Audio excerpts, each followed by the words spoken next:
I'll do this and welcome back to Yorkshire Blazeman here, and you join me for another review. This is the review of the Muela PQ. Let's get into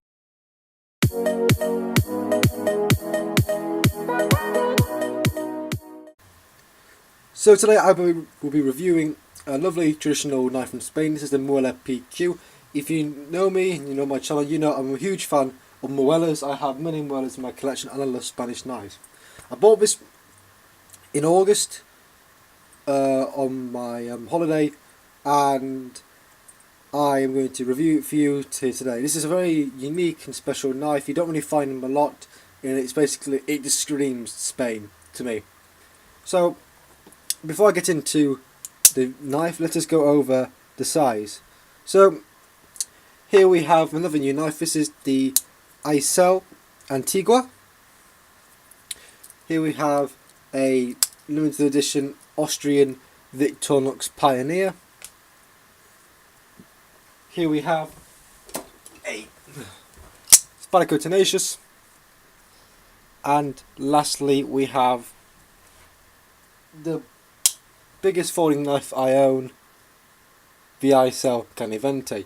So this is a decent sized knife. It's bigger than the Tenacious by just a few centimetres or a few millimetres, and it's a nice slimline folding knife. If you compare it to the Tenacious, it is slightly bigger than the Tenacious in handle thickness. Compare it to the Isel and to the Pioneer.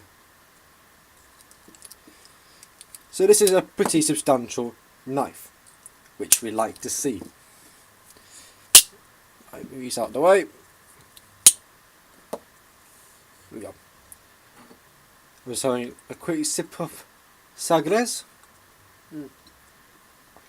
Portugal's favourite lager, and it's very nice. So, the Muela PQ, weird name, I know.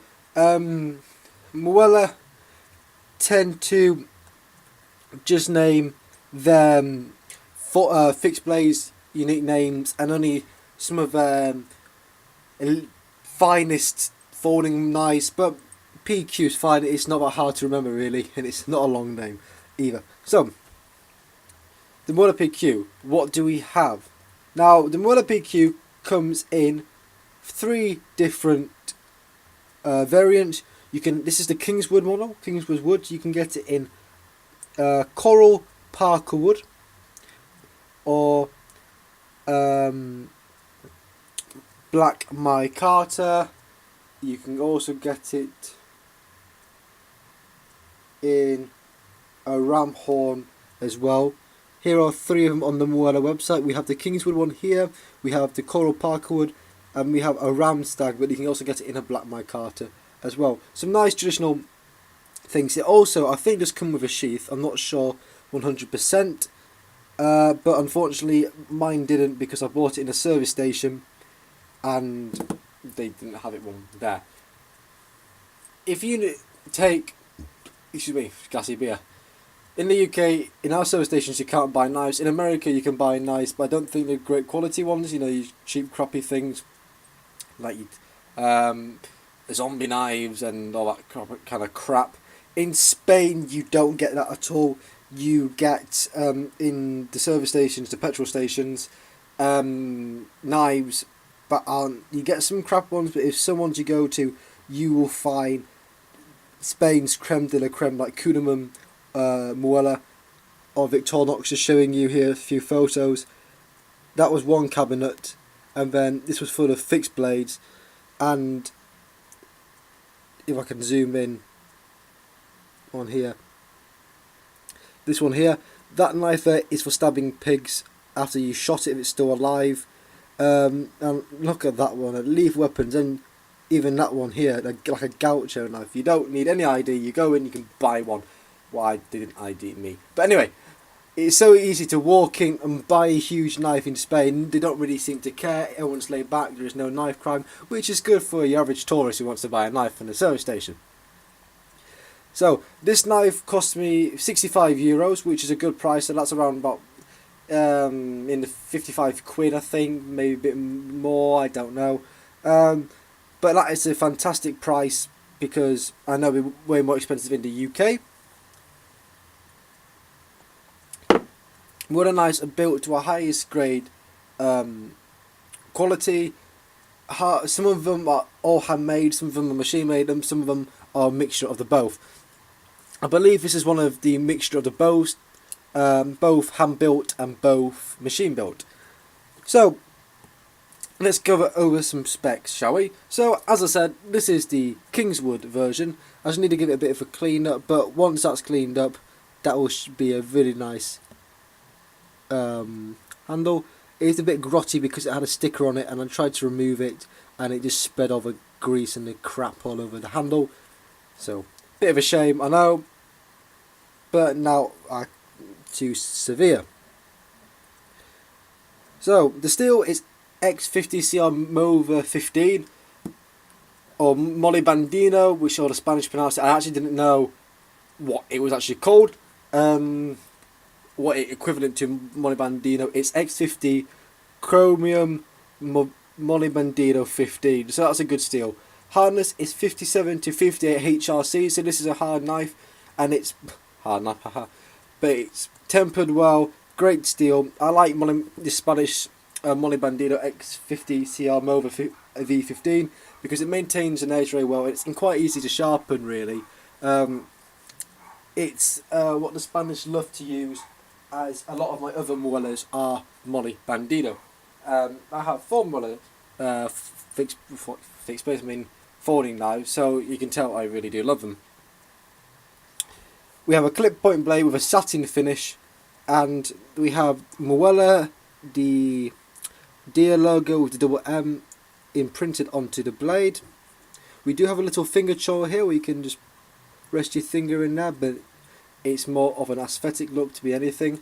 It is a really nice, comfortable grip with a nice curvature of the handle, and it is a beautiful knife. Now, this is a locking knife, and you may be wondering where the lock is on this knife.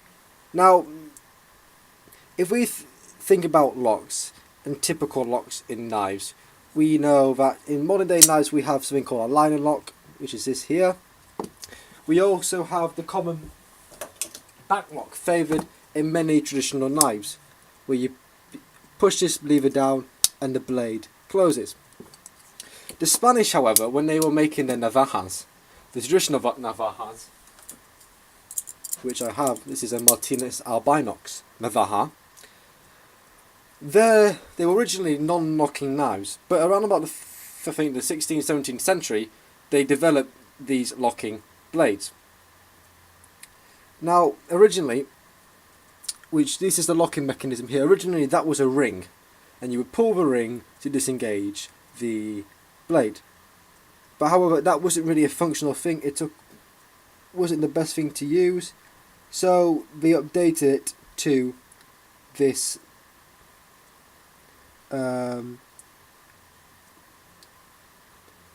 this lever tab. I'm just trying to find out now what the name of it is called. A good subscriber of mine, mate of mine, told me. So the back lock is called the Navajas de Teja. Teja spelled T-E-H-J-A, Teja, which means the roof towel knives, due to the resemblance of this looking like one of the classic Spanish roof towels. And as you can see, they do vary the tabs. So that's a bit of Spanish culture there, how the Navajas de Teja, the roof towel knives, which is what they call these, with the roof towel lock. So it's a nice bit of cultural reference to that. And the lock is a really interesting lock. If I disengage the blade here, sorry, I'm doing off camera, you can see a little slot here. Right. I'm just trying to find the best way I can show you this. When I push the blade up, there's a little hole. Don't know if you can see that, just there.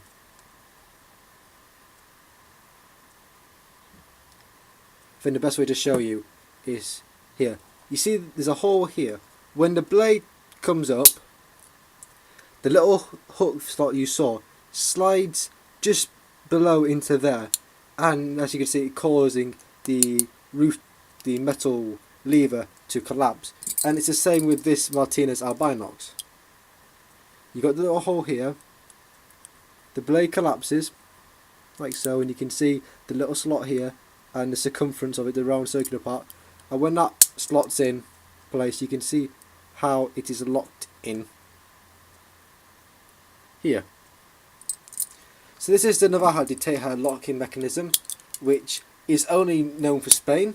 So when you've got your Germans with the lever lock automatic knives, and when you have quite a lot of knives having the back lock, Spain has its own Navaja de Teja lock, which I think is a really cool thing to have because it's sort of discreet and it looks a cool disengagement method, I think, personally. Anyway, now the size of this very, very nice knife. I'm reading this all, hopefully it's all on the website. I'm just looking at my phone because I couldn't be bothered to look. So anyway, the handle is 100mm or 4 inches.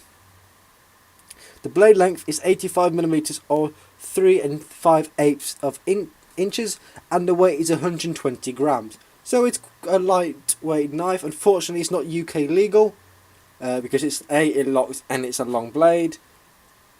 And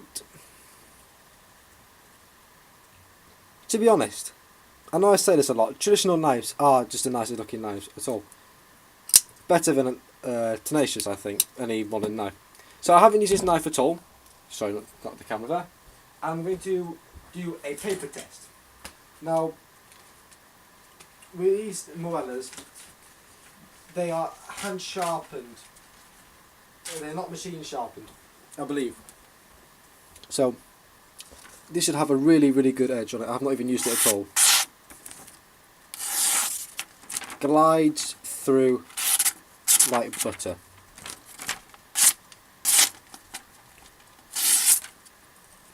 Fantastic knife. So due to the paper test, we can see that this is a very sharp knife and it comes razor sharp. We do have a flat ground, sharpened all the way to the top there, and a very, very nice satin finish. Now, I forgot to mention we have brass bolsters, 3 on each side, so 6 in total, and we have the main pivot lock. On the right hand side of the blade of the knife, it is covered up with a cap. On the left is where the pivot is, which you can tighten up with a taut screw. I like to see this knife as a mixture of both modern and traditional. Just like with, for example, I can get it out, my Muela Navalia de Cafodor, because we have the traditional aspects with the modern aspects. So with this one, it's the micarta with just a normal with a taut pivot to tighten it up, and with the PQ, you have a nice traditional lock, a nice traditional design, but you can tighten it up, which is strange for some. Which is strange, to be honest, with classical knives. And traditional knives, like in the Kuderman, there's no locking mechanism. There's no way to tighten that up whatsoever. With this Navaja, it's just pinned in. There's no way to tighten the mechanism up. So it's a nice modern finish they have included into the knife, which I think modern takes of historical knives is a really, really nice thing to include, because it allows for easier functions and easy maintenance. Put that away. So, the Muela PQ. Would I recommend this knife? 100% yes, because it's a Muela, and who wouldn't want one? Because they are fantastic. Just look at it. For Christ's sake, it's beautiful. What would I recommend this knife for? Just a daily EDC knife, not in the UK, because it's illegal. But if you're in Spain, America, whatever, if you can get one of these in a country that you can have a a locking knife, it's an EDC blade. Beautiful. You could take it out as a picnic knife if you took your bird on a romantic day out somewhere. You know, it's a really beautiful traditional knife to have. It's slimline, it's lightweight, I can put this in my pocket and forget it's even there. It's just one of those knives that you look and admire at, to be honest. Well, that's my personal taste of it.